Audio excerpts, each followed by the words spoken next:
Well, more than 10,000 people have signed a petition for Seth Pressler, a USI freshman who has a neurodevelopmental disorder.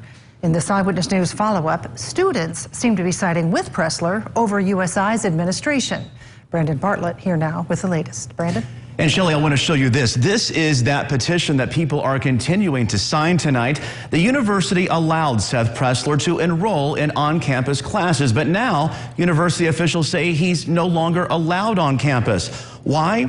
His Tourette's syndrome has apparently disrupted class and made some students feel uneasy. Eyewitness News was the first to talk with Seth Pressler after he was told he was no longer able to attend class on USI's campus as a result of his tics from Tourette's syndrome. He told us he's thankful he's able to continue his classes online, but he had already adjusted to life on campus. After we broke this news on air, it started a conversation in the community about Pressler's right to an education versus other students' rights to attend class with few interruptions. We have to have a multi-pronged approach from all angles when dealing with whether it's behavioral issues or whether it's a student with unique needs. Something that's becoming tougher to do. Education officials say hiring more teachers and specialists is becoming more difficult. We're constantly looking for new solutions, and we must continue to look for new solutions. Some behavioral specialists are working alongside the schools. They say when it comes to Tourette's syndrome and other disorders, a great place to start in understanding this disorder is to make sure everyone educates themselves and their families about it. This way, we can all be more understanding. Sometimes just a simple act of kindness, love, caring makes all the difference to an individual. No matter if that's a child,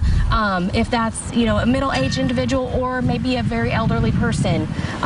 Just being there and giving them hope and help and assurance is just as important. Glein says a strong support system can make all the difference for someone trying to overcome a disorder of any kind while also chasing life goals. It's not an easy road. With mental health, you can't just put a cast or a Band-Aid on something. Sometimes it takes a lot of time and a lot of work to accomplish the goals.